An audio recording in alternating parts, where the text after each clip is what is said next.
The Pacific, 1942.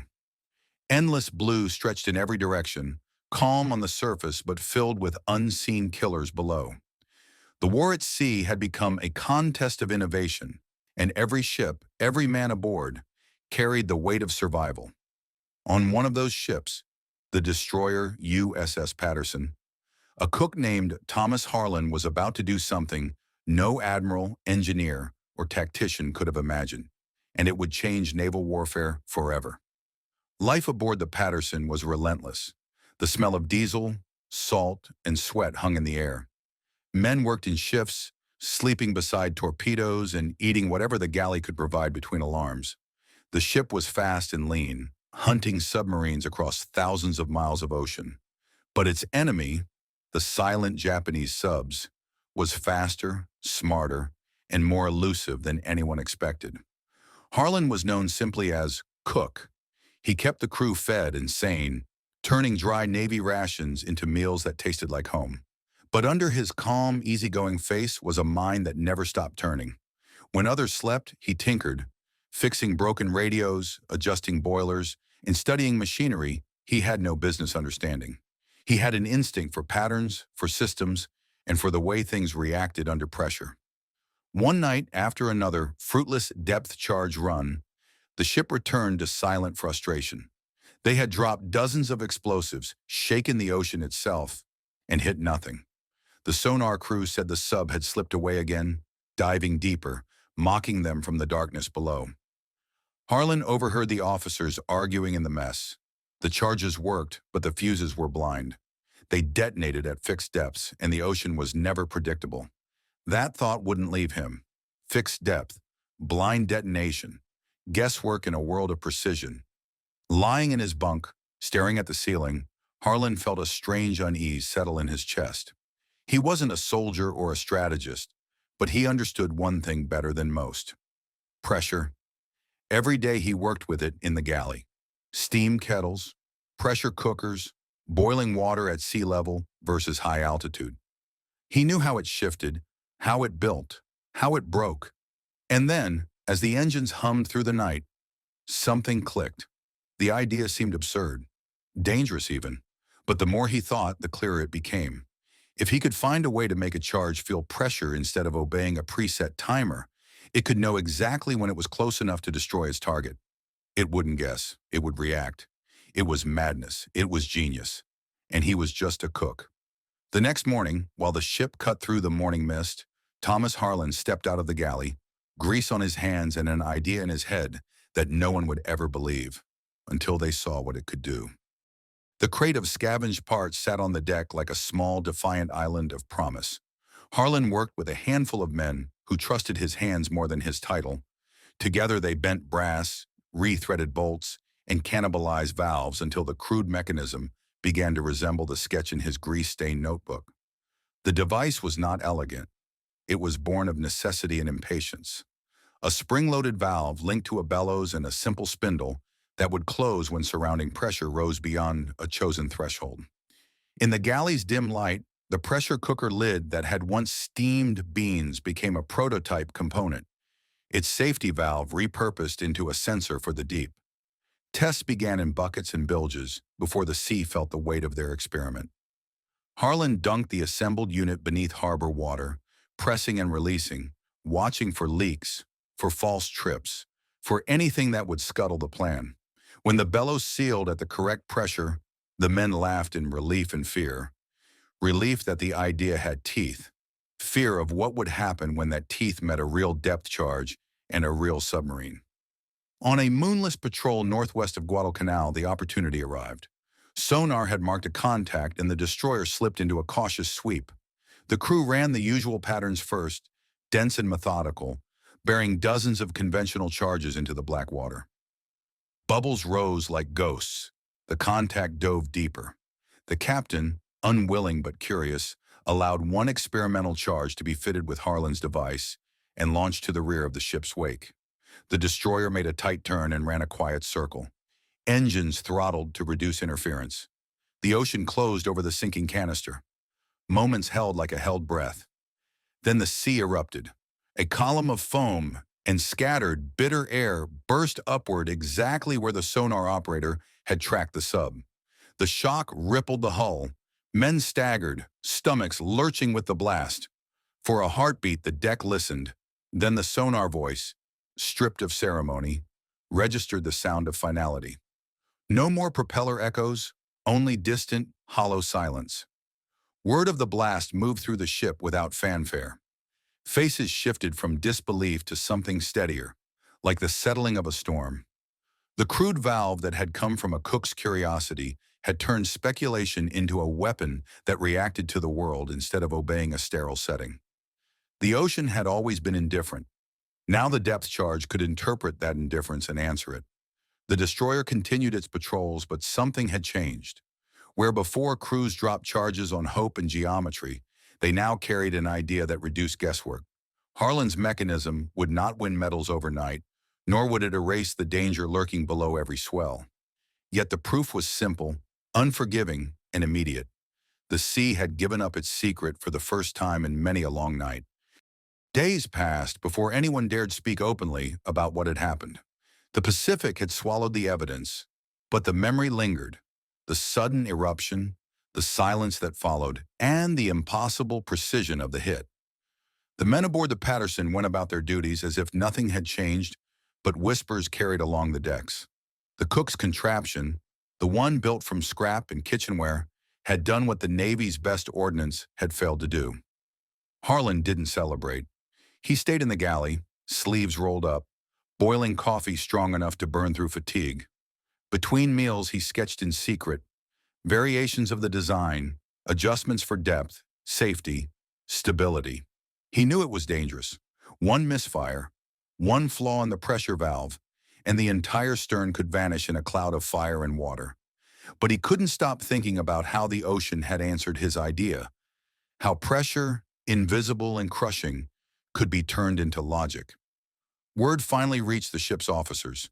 They requested another test, not a battle deployment this time, but a controlled trial. The crew prepared with the kind of unease reserved for miracles that shouldn't exist. 2 modified charges were mounted, the ship turned into the wind, and the horizon vanished beneath a gray sheet of rain. The first detonation was clean, a perfect burst at 75 feet, just as the gauge predicted. The second one followed seconds later, slightly deeper, the timing flawless. On sonar, the pressure waves looked like the fingerprints of precision itself. What had begun as an improvised gadget was now a concept, something that could be built, replicated, taught. The officers still didn't know what to make of it. A cook inventing ordnance was an absurdity, a breach of protocol, but the results were undeniable. A signal was sent to command, phrased cautiously. Experimental depth fuse yielded confirmed detonation on contact parameters. It was official now, though no one yet mentioned the name Harlan. That night, the destroyer's decks glowed faintly under a half-moon. The sea was calm, the stars mirrored perfectly on its surface. Harlan sat on a crate beside the aft rail, a cigarette burning between his fingers. The ocean whispered below, vast and indifferent. For the first time in months, he felt something close to peace. And yet, deep down, he knew this was only the beginning. Because word would spread. The Navy would take his idea, dissect it, improve it, and make it standard. But they would also question him, challenge him, and maybe even bury his name beneath layers of bureaucracy and design credit. He didn't care.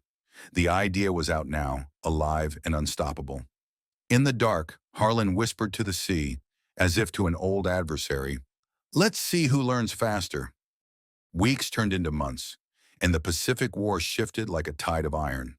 The Patterson continued its long patrols through open water and narrow straits, its crew hardened by routine and loss. Yet beneath the discipline, a quiet current of change ran through the ship. The crude pressure fuse, the cook's invention, had been refined, copied, and discreetly distributed to other destroyers in the fleet. Engineers called it a self-adjusting hydrostatic trigger. The men who used it called it Harlan's heart. The first reports came back quickly. Submarines that once slipped away were now breaking apart beneath the waves. Detonations grew fewer but deadlier, sharper, more precise. Each success was a small ripple in the vast ocean of war, unrecorded in dispatches, but deeply felt among those who hunted beneath endless horizons. Harlan never saw himself as part of that transformation. He kept to his galley, tending fires and knives, feeding the ship as it fed the war. But he noticed how officers lingered longer now when he passed, how messages arrived from ordnance divisions asking for specifications, measurements, explanations he could barely write down. What had started as a desperate improvisation was becoming doctrine. The Pacific around them grew harsher. Storms rolled in without warning, and the sea carried the scent of burning oil and steel. The Pattersons survived convoy after convoy, crossing zones littered with debris and ghostly wrecks. Sometimes at night, the water still boiled with hidden engines, and the sonar's slow pulse became the heartbeat of everyone aboard. When the depth charges dropped, they no longer fell in guesswork patterns. Each one fell with intent, knowing where pressure would crush and water would betray. In moments of stillness, Harlan thought about what it meant. Every new explosion below the surface was proof of his creation's reach, a reminder that simplicity could be as lethal as genius. He wondered about the unseen faces on the other side, the submariners who fought to breathe beneath walls of collapsing pressure. The war demanded distance, yet the ocean made it personal. During long nights when the ship drifted under blackout conditions, he would stand at the stern, watching the phosphorescent trails fade behind the hull. The horizon seemed infinite, and the hum of the engines felt like a pulse through his bones. The fuse had changed how men fought, but it had also changed him. The same mind that once measured ingredients now measured destruction, and that truth pressed heavier on him than any depth of water. In February 1943, an envelope arrived sealed and official. The letter inside spoke of commendation, of notable contribution to anti-submarine warfare, of future development at the Bureau of Ordnance. Harlan folded the paper carefully and tucked it away, untouched by pride. The ocean didn't remember names, only results. As dawn broke over the endless water, the Pattersons steamed eastward into a sky the color of steel. Beneath the surface, unseen and silent, the balance of the war had shifted, all because one man had refused to stop thinking. By the spring of 1943, the Pacific seemed endless again, a moving frontier of gray horizons and sleepless watch rotations. The Patterson sailed in near constant motion, her engines never cooling, her decks never quiet. The ship was smaller than the legends that filled the newspapers back home, yet its influence was beginning to spread across the ocean. The new fuse had already found its way into dozens of destroyers and escort vessels, each one carrying a small piece of the cook's improbable insight. Harlan no longer recognized the quiet life he once lived. The galley had become both his refuge and his workshop, the clang of pans and the hiss of steam blending with the rhythm of the ship. The men who came to eat rarely mentioned the device anymore. It had become routine, like radar or the compass, a part of the ship's machinery that simply worked.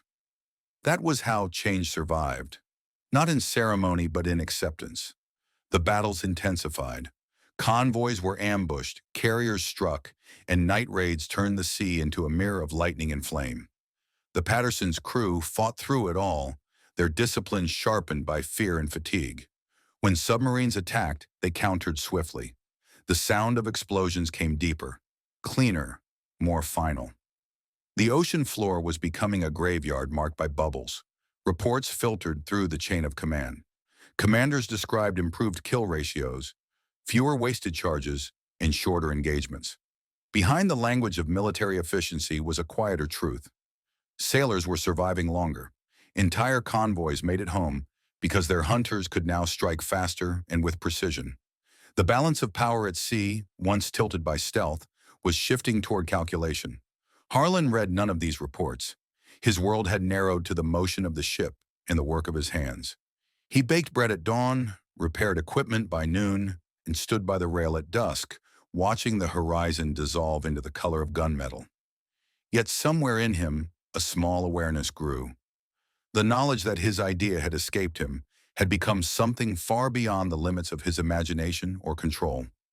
At night, when he closed his eyes, he still saw the first test. The explosion, the rising foam, the shudder through the deck as the sea broke open. That image returned often, too vivid to fade. It reminded him of what invention truly meant. Not triumph, but consequence. Months later, new ships joined the fleet, each one fitted with improved versions of his design. They called them automatic depth regulators. Engineers had refined the crude mechanics into precision instruments, wrapped in brass and steel, stamped with serial numbers and patents. There was no mention of their origin in a ship's galley, of grease-stained notebooks or improvised valves scavenged from pressure cookers. But the ocean remembered in its own way, through silence where once there had been pursuit. The Patterson steamed on toward another horizon, carrying her crew through a war that now felt slightly less blind. In the measured rhythm of her engines, in the calm between battles, there was the faint echo of a cook's impossible idea still beating beneath the waves. Summer brought a different kind of exhaustion to the Pacific. The air was thick with heat and salt, the sky a white glare that flattened everything it touched. The Patterson kept moving, chasing shadows beneath the surface, answering signals from convoys scattered across the ocean. The war had become routine and relentless, a pattern of long watches, sudden alarms, and the waiting silence that followed each clash. In the midst of it, the depth charge system evolved again. Naval engineers in Pearl Harbor had taken Harlan's crude valve and turned it into something sleek and dependable. Blueprints traveled across the fleet. Factories on the mainland began producing them by the hundreds. The official name now appeared in reports: Mark 12 Hydrostatic Fuse. It sounded clinical, born of laboratories and committees, detached from the improvisation that had given it life. Yet every time one detonated in the right place, the unseen weight of that forgotten moment in the galley lingered. Harlan continued to serve quietly. He received orders of commendation he never opened, citations folded into envelopes that sat untouched in his locker. To him, invention had been necessity, not ambition. Each day he returned to the same rhythm, feeding men who carried his creation into battle. Between meals, he cleaned the galley until the metal shone and watched the wake trailing behind the ship. The water there was pure movement, white foam fading into blue, a trace that disappeared as quickly as it was made. It reminded him that nothing lasted long in war. Not ships, not victories, not names. The Patterson fought through the Central Pacific, escorting troop transports toward Tarawa, then Kwajalein. Every approach was the same: sonar pings, depth charges launched, the dull thump of explosions below. Submarines still attacked, but fewer survived to report what had changed. Beneath the water, the old rules of engagement were dissolving. The fuse had shifted the balance, forcing enemy crews to dive deeper, to hide longer, to exhaust air before daring to rise. Survival now belonged to those who adapted fastest, and the ocean favored neither side for long. The crew rarely spoke of luck anymore. They spoke of systems, procedures, precision. The randomness that once governed life at sea had narrowed into numbers: pressure readings, detonation ranges, sonar returns measured in yards. Each success confirmed the machinery's worth. Each quiet night owed something invisible to that first wild idea. Harlan sometimes wondered what the engineers had changed. He imagined the clean lines of production models, the polished gauges, the meticulous notes stamped with dates and approvals. None of it resembled the oil-stained mess he had built by hand. Yet the principle remained: the ocean itself deciding the moment of impact. That thought stayed with him through every storm. By autumn, the Patterson had become part of the Great Armada, moving steadily westward. Battles were larger now, the stakes vast, but the pattern remained the same: unseen conflict below the surface, sudden violence, and silence after. Each time the sea erupted in white water, Harlan felt a strange stillness. Not pride, not fear, but recognition. The idea had fulfilled its purpose. It belonged to the war now. By early 1944, the ocean around the Patterson had turned from battleground to corridor. The Allies were advancing across the Pacific, island by island, and every convoy that made landfall carried within it the quiet work of those who had learned to tame the sea's unpredictability. Beneath the surface, the Japanese submarine threat had diminished, not from surrender, but from suffocation. Each new weapon, each refinement of design, had made their hidden world smaller. The destroyer steamed through it all, her hull streaked with salt and age, her crew worn thin but still intact. They had survived longer than most. The ship's log read like a heartbeat. Long stretches of uneventful patrols punctuated by short, violent bursts of chaos. The men knew how close they had come to the edge too many times to count. Their victories were measured not in medals or headlines, but in the simple fact that the sun kept rising over their bow. Harlan's invention had spread far beyond what anyone on board could imagine. Naval Command had standardized it across the fleet, pairing it with improved sonar and radar systems. What began as a scavenged valve from a pressure cooker had become the invisible core of the new anti-submarine doctrine. Charts showed rising success rates, falling losses, and shorter engagements. The tone of reports shifted, from frustration to precision, from reaction to control. Through it all, Harlan remained anonymous. The invention no longer belonged to him, and that was its strength. It had transcended its origin, integrated into the larger machinery of war, where no single name mattered. He continued his work as always, tending the galley, fixing small machines, keeping the daily life of the ship moving forward. Each task carried a strange symmetry. The same patience that had once built a weapon now sustained a crew. The ocean around them was vast, but no longer felt infinite. The Allied fleet had turned it into a system of coordinates and routes, an environment mapped and measured. Yet the beauty remained, even in war. Some nights the water glowed faintly with bioluminescent light, long streaks of blue-green trailing behind the ship. Harlan would pause to watch it, the endless movement of living sparks beneath the surface that had taken so many lives. He found no comfort in it, only understanding. The Patterson entered another campaign near the Marianas, where the sea once again roared with engines and gunfire. Depth charges rolled from their racks in patterns refined by data, but still driven by instinct. The explosions came in rhythmic waves, marking both destruction and survival. Harlan stayed below, feeling each impact through the deck plates as if the ship itself were breathing through the violence.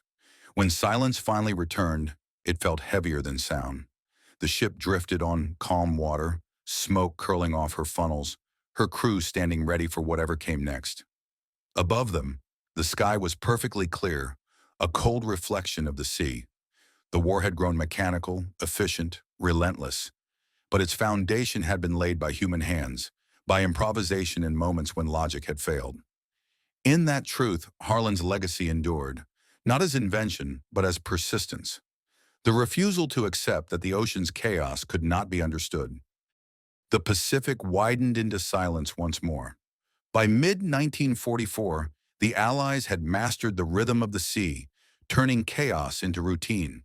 Convoys crossed the water in long, deliberate formations, their wakes etched like lines on a map. Beneath them, the war's hidden dimension had changed shape. Submarines no longer stalked confidently. They crept, cautious, aware that the deep was no longer theirs alone. The fuse that once existed only in a cook's imagination now guided every hunter's strike. The Patterson continued her work through these vast campaigns. Her decks bore scars from salt and shrapnel. Her hull carried the wear of endless motion.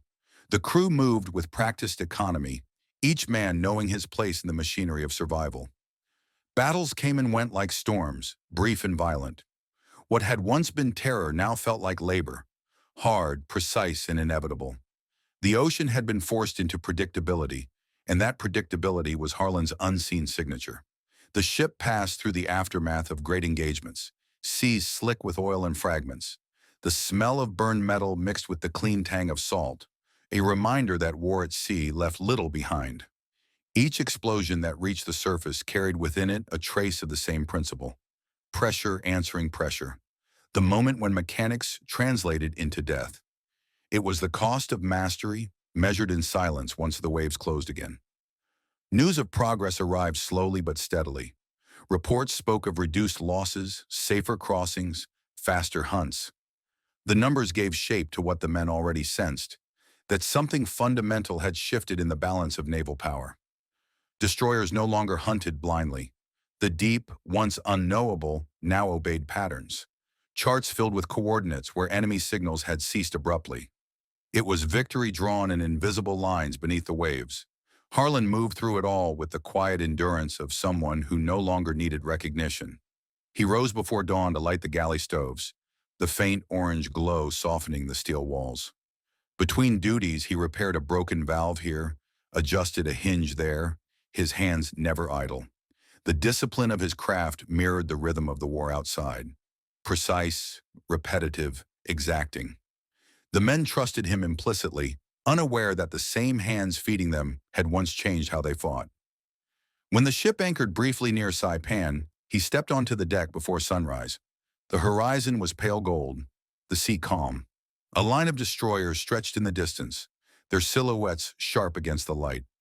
Each of them carried the same weapon born of his improvisation, each capable of striking unseen enemies with terrifying certainty. The thought felt distant, almost unreal, as if it had belonged to someone else long ago. The fleet moved west again. The days blended into one another. Sound, motion, and salt. The Patterson endured storms, air raids, endless fatigue. Through it all, the pressure-triggered fuse continued its silent work, detonating precisely, ending battles before they could begin. It had become so ordinary that no one thought to question it anymore. In that ordinariness lay its victory, an invention so complete that it vanished into procedure, invisible as the deep it conquered. Autumn came to the Pacific carrying the muted weight of inevitability. The war was turning. The great island fortresses that had once defined the Japanese defense line were collapsing one by one, their supply lines cut, their harbors emptying into surrender. Across the vast expanse of ocean, the Allies moved forward with mechanical precision, fleets of carriers, destroyers, and transports stretching to every horizon. Beneath their keels, the ocean itself had become an ally. The Patterson sailed as part of that relentless movement. She was older now, her paint faded, her hull groaning with every swell. The men aboard had changed too. Faces were leaner, laughter quieter, and memories longer. Each carried invisible marks of the war: exhaustion, grief, endurance. But also a strange calm. They no longer fought to survive each engagement. They fought to finish the journey. The new fuse, now perfected in factories far from the sea, had spread across every navy in the Allied command. Versions of Harlan's design existed in countless forms: British, Australian, American, all built upon the same principle of pressure and reaction. It had become a foundation of naval warfare, its origin obscured by layers of reports and patents. In official documents, it appeared as a hydrostatic detonation system standardized for universal use. Nowhere did the words cook or improvised or galley appear. Yet every detonation that bloomed beneath the waves traced back, however faintly, to that single night aboard a destroyer in 1942. The war's nature had changed. Submarines no longer prowled the surface in triumph. They hid in trenches, moving only in darkness, trapped by the very depths they once commanded. The destroyers hunted them efficiently, their patterns refined to science. Each kill was quiet, clinical, and absolute. The mystery of the sea, once feared and untamed, had been transformed into a predictable equation. For Harlan, the transformation was both victory and burden. He worked without recognition, as he always had, but now the ship's galley felt like the last quiet space left in a world built on precision and destruction. He watched the faces of sailors who had survived another year at sea, men who never knew how close they came to dying in the days before the fuse existed.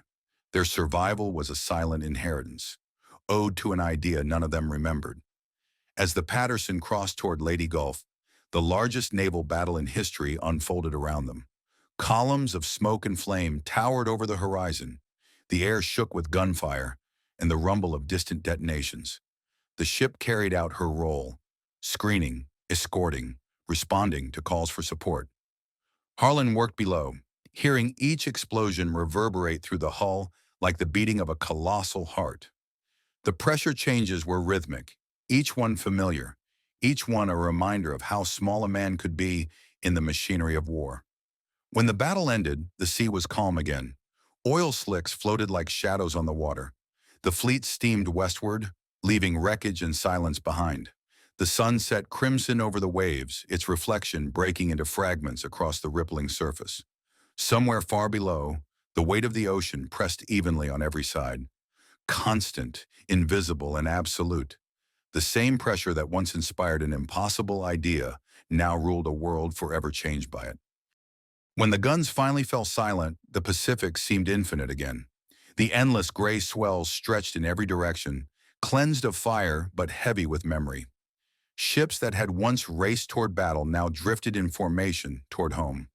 The war was over, though it did not feel like victory, only exhaustion vast enough to match the sea itself. The Patterson limped across the water, her hull scarred, her engines weary, carrying what was left of her crew. The men no longer spoke of the past years in numbers or victories. They spoke of survival, of the strange quiet that followed the last explosion. Somewhere beneath them, the deep held all that the war had consumed: steel, oil, and silence. The ocean had become a graveyard and a monument in one. Harlan moved through it like a ghost of his former self. The galley still smelled of coffee and salt, but the tension that once filled the air was gone. The pressure cookers hissed softly, innocent now, unaware of their role in a different kind of creation. His invention had spread across the world, adopted, perfected, made ordinary. It was in every navy, every ship, every sea, a mechanism so refined that no one remembered where it began. That was how true change survived, by disappearing into the structure of things. He stood at the stern one morning, the wake unraveling behind the ship in long, slow waves. The horizon was clean, unbroken, untouched by smoke. The sea moved as it always had, vast and impersonal, unmoved by human triumph or tragedy. Yet hidden beneath its calm surface was a new order, a quiet balance born of his imagination. The ocean, once unknowable, had been taught to answer. When the Patterson finally reached port, Harlan packed his few belongings into a single duffel. He left the ship without ceremony, his name absent from the official histories that would later recount the technological revolutions of the war. He took a train back to Oregon, to the coast where he had been born, where the wind smelled of rain and pine instead of salt and cordite. He reopened a diner near the docks, a narrow building with a rusted sign and a single table by the window. The regulars knew him only as Tom, the quiet man who could make coffee strong enough to wake the dead. Years passed. The wars that followed grew colder, faster, more distant. Machines became smarter, weapons more abstract. But deep in the archives of the Navy's Ordnance Bureau, drawings of the original hydrostatic fuse remained, rough sketches in pencil, edges stained with grease and age. In one margin, faint and almost erased, a note still read, "Tested aboard USS Patterson. Worked perfectly. The world moved on. The sea remained. And somewhere in its depths, where pressure still ruled and silence reigned, the principle lived on.